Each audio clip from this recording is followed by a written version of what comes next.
music videos are they're just fun to do. We work really hard to perform, and we only usually perform one concert. But these kids are so awesome, when you take a video and you do really well at it, you can solidify and keep that memory. And so any chance we get to make a video, we like to do that.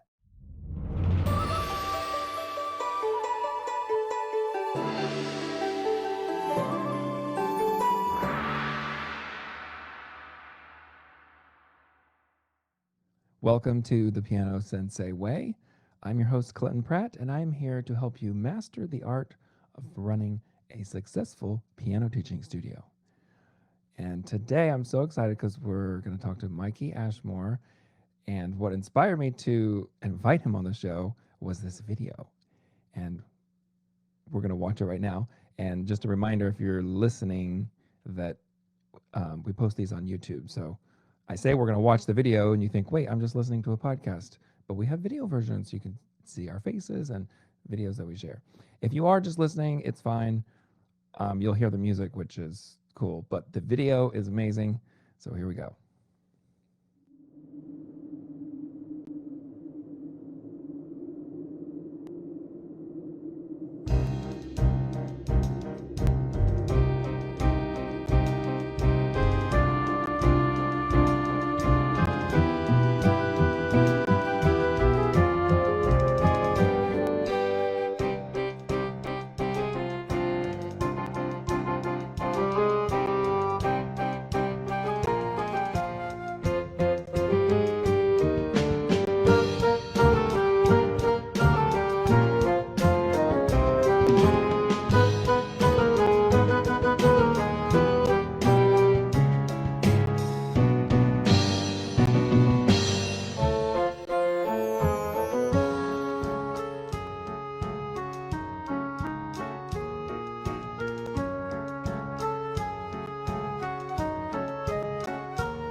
Okay, now I'm sure all of you think that was amazing, and we're going to bring on Mikey here. So welcome, and tell everybody where you live and how long you've been teaching. So I'm from Ashland, Kentucky. That's where my studio is, and I've been teaching for 7 years now. I'm entering year 7 right now. So I went to Morehead State University in Morehead, Kentucky, and I actually left to start my studio. So yeah, this video, let's talk about this first. Is this the first one you've done, or have you done other music videos with your students? We've done other music videos, but never to that scale. I've always had it in my head if I could ever do a music video like that, how I would do it. we've all wanted to do that thing where we record ourselves and then we add like the multiple frames of ourselves playing different parts. So Mm-hmm. I've been doing that since I was in high school. We actually released a Christmas album last year, and we shot, I think it was like 10 music videos. But what Oh, those were, wow. yeah, it was just a lot of cuts though. It was just straight shots of the kids playing, or if they were on drum set, and it would just cut in and out from different kids, not quite elaborate like those seamless takes of that. All had to be kind of scripted and planned in advance. We had a video that blew up early in May. It was our golden hour video, and what it was just a video of us just rehearsing an ensemble, and it got over 100,000 views, and that kind of inspired us to go do something really elaborate and crazy. So I began writing, and the kids begged me to do something for Halloween every year. We settled on a music video, and so I wrote the parts, and we planned it all out, and we kind of had a vision of what we were going to do. But as far as like that kind of set, and like I hired makeup artists to like paint their faces and stuff and all of that. No, we've never done anything like that, and it was really fun. It's been a lot of fun. Okay. Yeah. And I want to get into kind of the details of that at some point, and then also ask you about the viral video that got 100,000 views. Yeah. But first, why did you decide to do this sort of thing, or how did you come up with it? When you did the first one. Music videos are just fun to do. We work really hard to perform, and we only usually perform one concert. But these kids are so awesome. When you take a video and you do really well at it, you can solidify and keep that memory. And so Mm-hmm. any chance we get to make a video, we like to do that. But as far as like why do we do ensemble? Well, music's more fun when you get to play it with other people. That's like that's the best answer I have for that. So Mm-hmm. when I can bring kids together and they get to play together, that makes the experience a lot more magical and more fun for them, and it keeps them encouraged, and it keeps them wanting to do it. So Yeah, yeah. yeah, Yeah, okay, that's great. Yeah. Definitely a lot of people would agree that, taking the video is a great way to, yeah, solidify the memory, and then you can watch it later. But yeah, you've taken it to a whole new level, because not only is it a video, I mean, we've all recorded videos of our students playing, like here, sit at the piano, it's fine. Um, but it's also an ensemble, so there's more involved, so that's more fun, like you said. But it's not just a video in an ensemble, but then yeah, you've got costumes, and it's a whole like yeah. production, right? It's not just here I'm going to video everybody playing, but it's camera changes, and you got costumes, you got set, and so that's really cool. And basically just your idea, like, hey, we should do this, and then your students are like, yay, or was it them? What some of them suggesting things?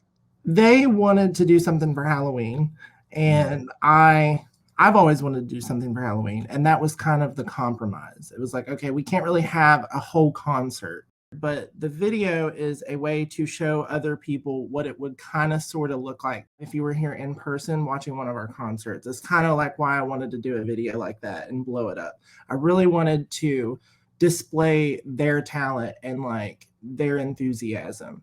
And it's always just fun to have an excuse to do costumes and makeup and all that stuff. And that ties in with Halloween. So that's why it was, blown up so much like that.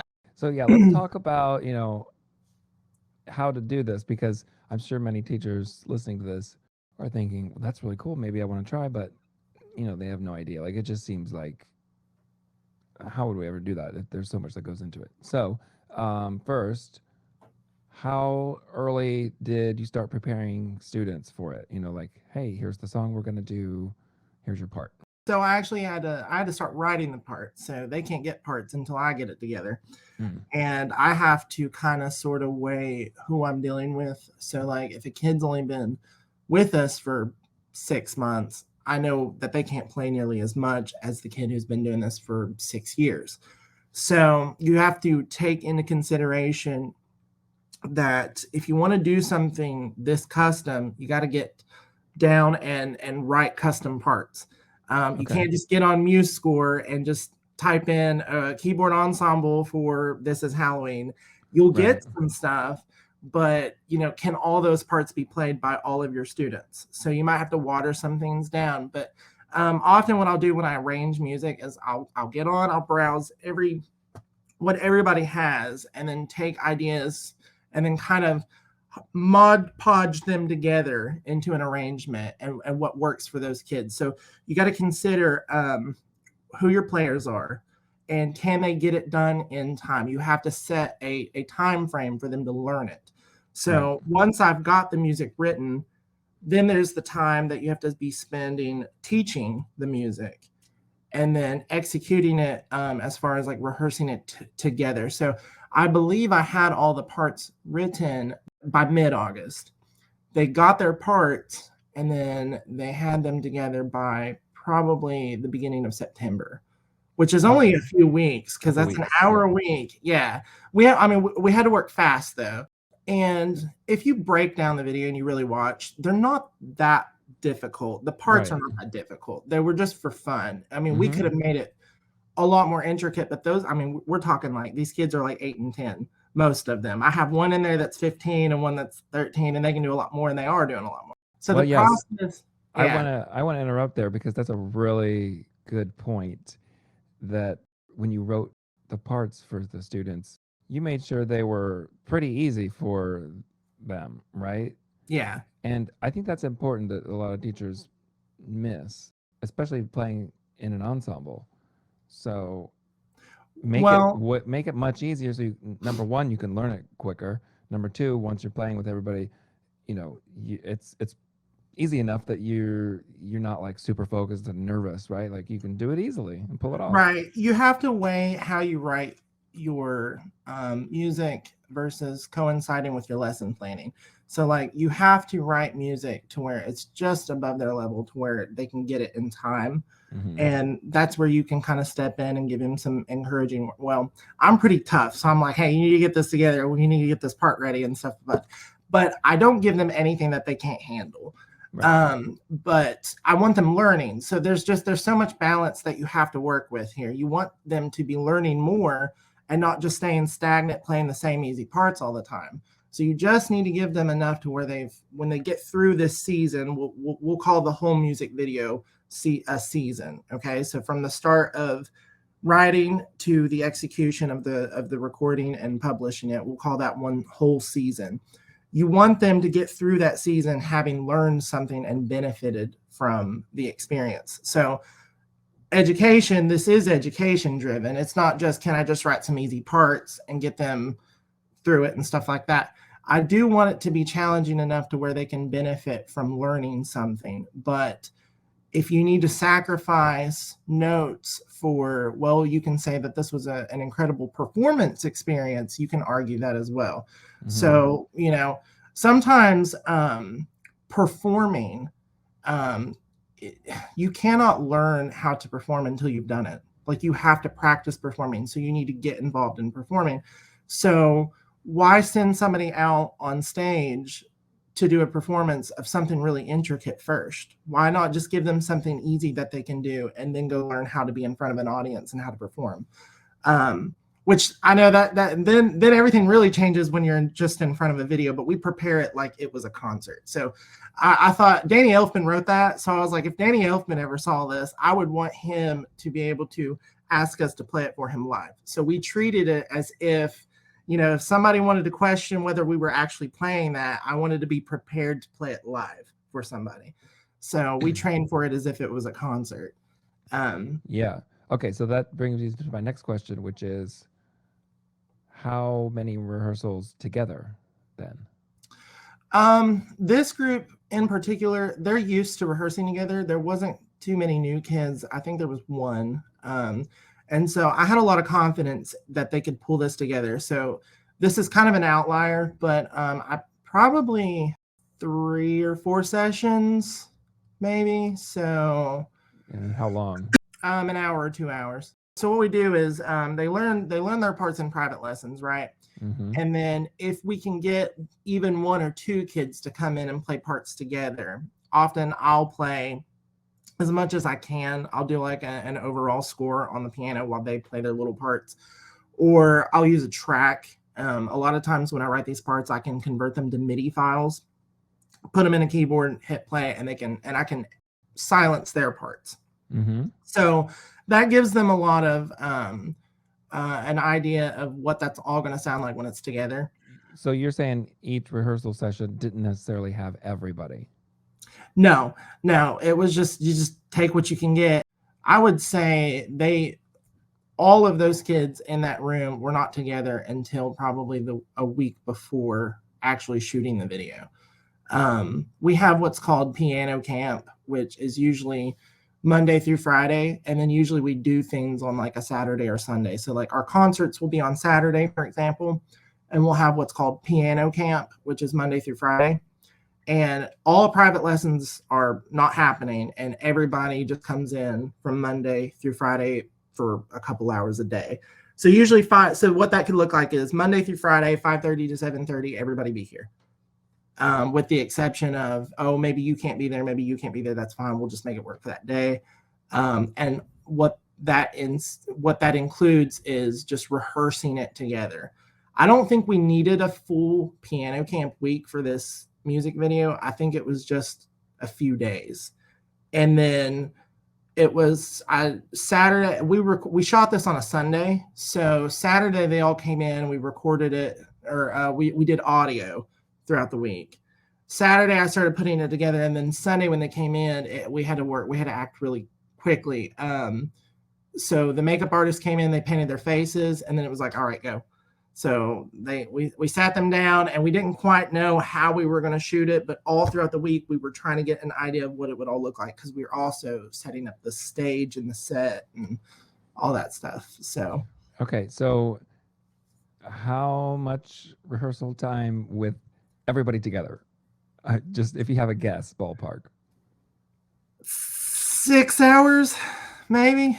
Oh, okay. So It's not much. kind of a lot. Well, I it's was thinking that's a I lot. would say an hour to 2 hours spread out over 6 hours, I would say spread out over a week, but not 6 hours right before we shoot. No. Right. But with everybody, and you're not talking about like just whoever can shows up. I Yeah. mean, like we've got the But whole in group, that, we're running the whole piece. yeah, I would probably less than that. And including that time is a lot of just logistics of like figuring out who's going to sit where and where you're going to go. It's not really even playing. So a lot of the times it's when they're there, it's like figuring out what sounds they're going to use and how to save those presets and stuff like that. So a lot of logistics eat up that time, and we can't do certain logistics until they're all in the same room together. But yeah, it is a lot of time to spend together. But in the music world, it's not a lot of preparation for groups that they should have. It's just we don't have that as an option. We don't have that luxury for, I wish I had these kids Monday through Friday for an hour a day, because it'd be easier if they were all together, like a band, like concert band or something like that. It would be so much easier. But just a lot of work into preparing them here and preparing them as far as their skills and stuff goes into their private lessons. That way, when they come in together, they're just ready to go. Now, do they pay extra, or is that just part of their studio fee or whatever? And no, they just pay for their private lesson. I just love ensemble so much that this is all volunteered time on my part. Now, but since you aren't seeing them in private lessons, is it about the same amount of time anyway, or? So a private lesson's an hour with each kid a week. Anything beyond that, they're not paying for. So like if I need them 2 or 3 days extra that week, they just come in and they just rehearse. It's right. Yeah. But I'm wondering about your time. So like when I do group classes, they get more time than normal, but I'm not actually spending more time because they're in groups, right? So sometimes when they're in groups, instead of an hour, it's usually 2 hours. But as far as my time goes, yeah, if we're doing ensemble stuff, it's taking up more of my time. So how many students are we talking about? 12, 15. Okay, so if you normally teach 15 hours, and then because everybody has an hour, yeah, then if you do 2 ensemble hours, on top of 2, that, we're 4, 6, talking. 8, 10. Like it could be, I'm just thinking of myself too. Like it could be the same amount of time or less teaching since everybody is coming. It's more for them, but it could be Oh less yeah, for yeah, you. yeah, yeah, yeah, yeah. Yeah, even though it's a full week of piano camp, it's the same amount of work for me either way. It's just they're all there at the same time. Yeah, yeah, yeah. Right. Yeah. That's what I was So getting at was yeah, so that yeah, teachers can plan this and think, oh my gosh, this is going to be a whole lot of extra work. But what I'm saying is yeah. No, no, no. You can it's not coincide it. more. Yeah. It only works if your whole studio is involved. If those if kid A, B, and C come Monday, Tuesday, Wednesday, and you've combined them, and now they're all three coming Monday, Tuesday, and Wednesday. You can work with it. Yeah, yeah. It's the same amount of work for me, and it's a lot more for them to come in. But as far as extra time dedicating beyond the hours that I spend teaching in the studio, no, it's not a whole lot more. Now, leading up to concerts and stuff, I might have to spend a little bit more extra time preparing last minute things, but those are things like typing up concert programs and doing this and doing that, all the bells and whistles. Do you want to connect with other teachers in person? Do you want to learn new teaching strategies and explore outside the box approaches? Join us at the Creative Teaching Conference, a radical retreat to recharge and reinvigorate your teaching. This unique conference was started by me and my 2 friends and colleagues, Christopher Oil and Tony Parlapiano, back in the summer of 2022. All 3 of us had so many ideas we wanted to share, but instead of trying to get selected for an MTNA or NCKP conference, we created our own event. We each present a few workshops, but we also have guest presenters as well. Topics include improvisation, composition, student-led learning. You'll experience inspiring workshops on creative teaching strategies and creative performance ideas. Learn about different ways to structure lessons, such as online groups, memberships, and subscription models. We eat meals together and plan social time so you can connect with teachers from all over the country, forming new musical friendships that will last a lifetime. Mark your calendars for July 7 to 9, 2024 in Cincinnati, Ohio. Check out creativeteachingconference.com for more info.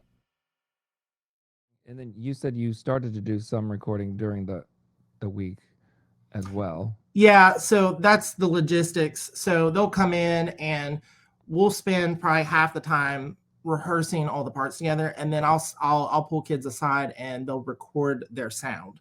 So they'll record with a track. Obviously, we're only recording their sound, and so some of the extra work that is involved with me is when they leave, I have to mix all of that. And then the amount of time when you record the video, how long were they there that day?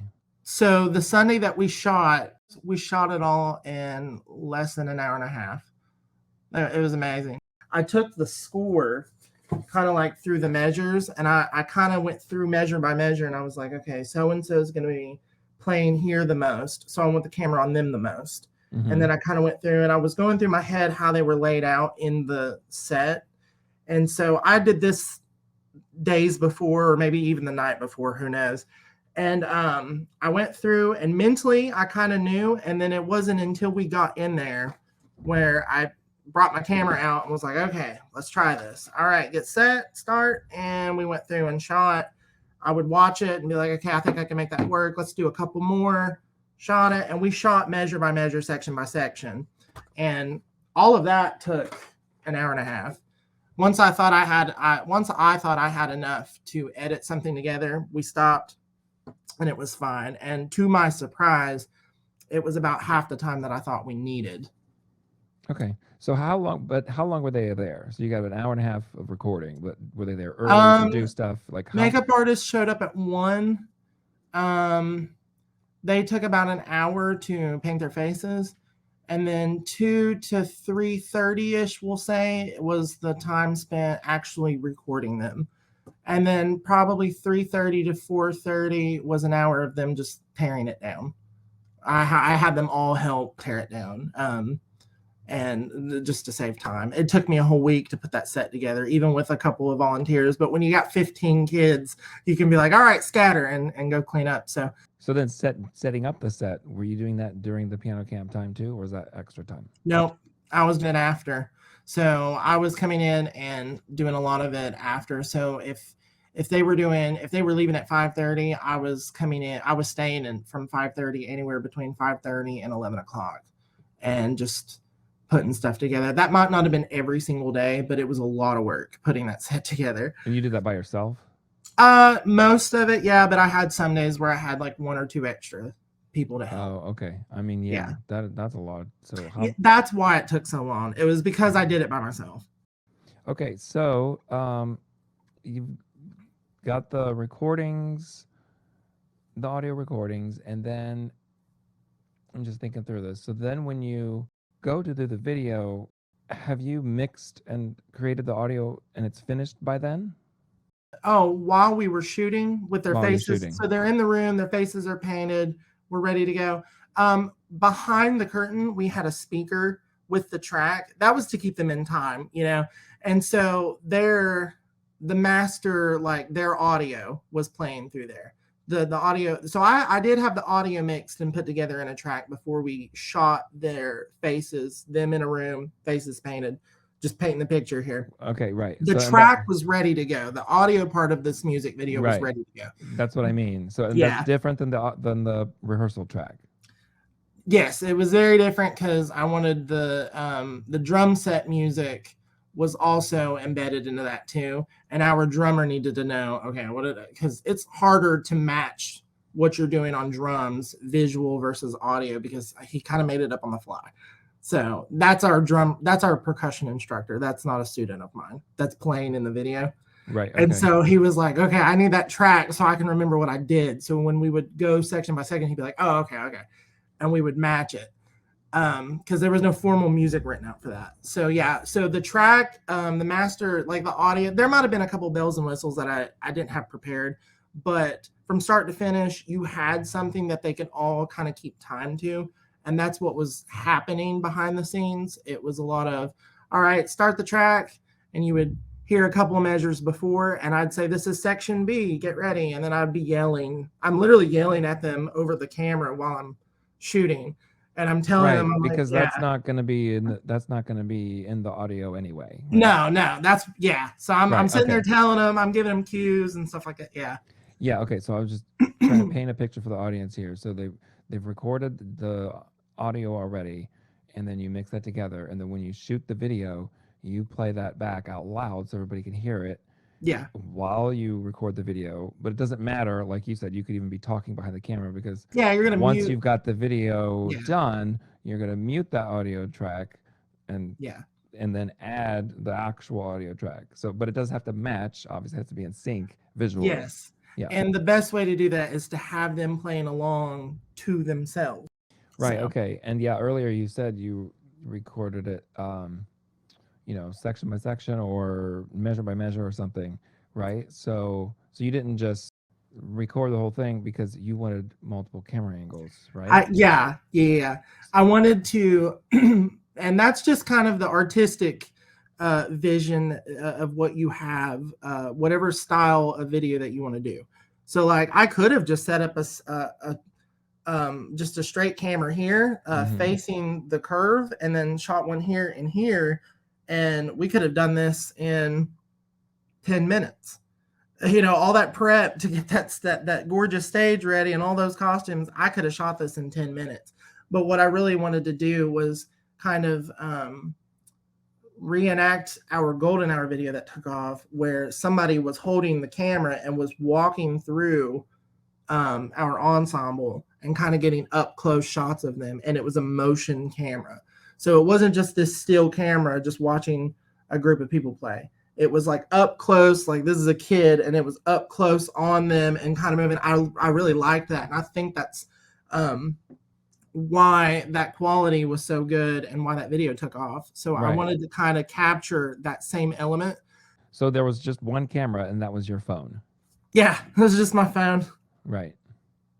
Okay, and did you have any, like, I've seen people with like fancy equipment for their phone, or were you just holding it in your hand? I was just holding it. Yeah. Okay.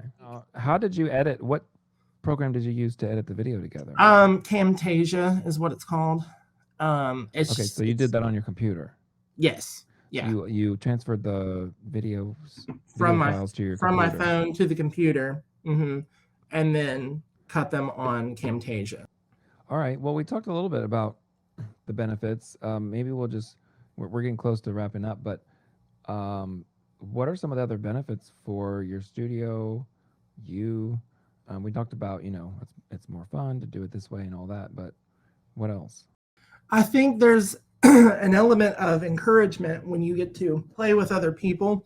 A lot of traditional piano studios, they have their private lessons, and then they all kind of sort of meet together on the day of the concert, or maybe like a couple rehearsals before.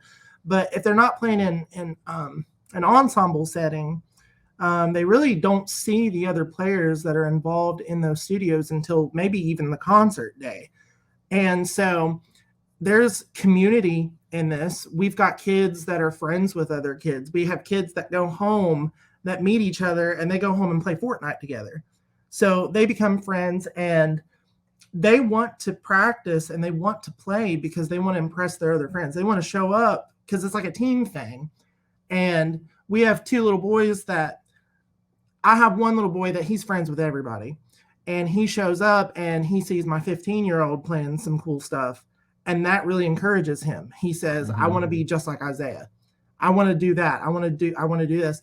And so if you're putting all of them in the room together and you get to see the evolution of different ages, that can kind of inspire kids. So inspiration and encouragement is another thing. Not only is music fun when you get to play it together, but how can you model what these kids should be trying to achieve, or their goal points, if it's not in front of them. So, I'm 26.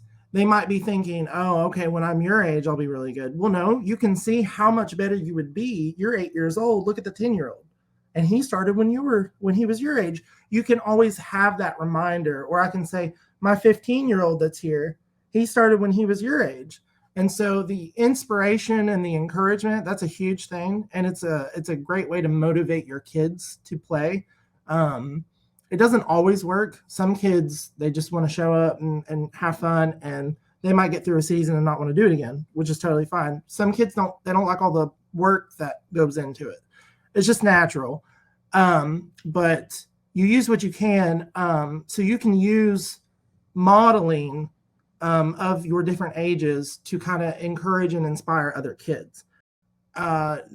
Confidence building when you get to put something together and it's really great. Playing by yourself is great. And yes, it's more fun to play with others, but the overall product is just so much more enjoyable to watch. Parents, of course, want to show up and see their babies play, but when you're putting on a whole big production and they're all getting to immerse themselves into that, that's more fun for everybody, I think. And so that keeps them wanting more. And also playing together in a concert setting takes a lot of the performance anxiety away. It kind of spreads that out. So like if you're up there with 5 other people, it's so much easier to play in front of a crowd versus one. So I will usually not let kids play like serious solos unless I really think they've just got that kind of grit, until they've done it at least a few times, at least a few concerts. And we have a concert every 6 or 7 months or so. Until they've done that, they get more and more relaxed. And then you can say, well, why don't you try this on your own? And then they come to the concert and they do a much better job than if you were to just throw them out there for the first time. Their performance anxiety goes down when they get to play with other people. I always tell them, I'm like, they're not all watching you. They're watching everybody. So yes, your mommy and daddy are watching you, but everybody else is watching everybody. And even your mommy and daddy are going to be watching other people. So there's so many benefits to playing in an ensemble. I highly encourage people to do it if they can. Okay, so what's your typical, or maybe what are you going to do for the future as far as like how many ensemble concerts a year and how many music videos? Definitely want to get into more music videos. It's a lot harder to execute the videos than a Yeah. concert, I think. But it's worth it because you do all that work, and like I said, you've got that memory forever. We have a But concert every 6 or 7 months. For okay, so the twice a future, year you do a concert and then maybe like one music video as well. yeah, one or two, yeah, in Yeah. between. Have you gotten new students because of the videos? Like people see them and want to Oh join your yes, studio? oh yes, Because I yeah. was thinking of that as a benefit, like Yeah, it's marketing. yeah, oh for sure. I have so many kids and I work so many jobs now. I don't really need the students, but yes, if I want more students, all I have to do is post videos of my other kids So playing. how many students did you get from this Halloween one? None because I didn't take anymore. Oh, But okay. Well, how many people said they how many wanted? could I have had? Oh, I can have as many as I want. If I want Well, 30 students, how many contacted you and said, because they saw that video, they want to join the studio? at least a dozen locally, like just Mm. local parents here. And that's just the ones that were willing to and those are just the ones that have actually messaged me. That's not including, parents that just get on and just tag me and stuff. Sometimes I don't even see it. Sometimes they'll be like, "Hey, did so and so reach out to you?" And I said, "I didn't even know so and so was supposed to reach out to me." So there are people that comment my name on stuff that I don't even see. Um, and So have so, you yeah, thought about? Sorry, I keep interrupting you. It's just our time is short, and I wanted to yeah, ask you a couple other things. Have you thought about trying to capitalize on that? Like, there's all these people that want to be students and want to pay you, but you're yeah. saying no. Well, every private student I take adds an hour to my work week. And so right now I'm the music director at our church. I work at a preschool and I do the studio. And at one point, I was doing all kinds of other stuff. When you have 12 students, that's 12 hours. If you have 15 students, that's 15 hours. But we're also doing ensemble. So it's a whole other part time job on top of two other full time jobs. So I don't really want any more private students. And I'm not ready to scale for group classes.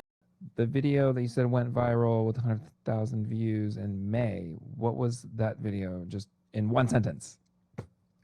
It's a video of our golden hour. We were rehearsing golden hour. It's that TikTok song. You know what I'm talking about?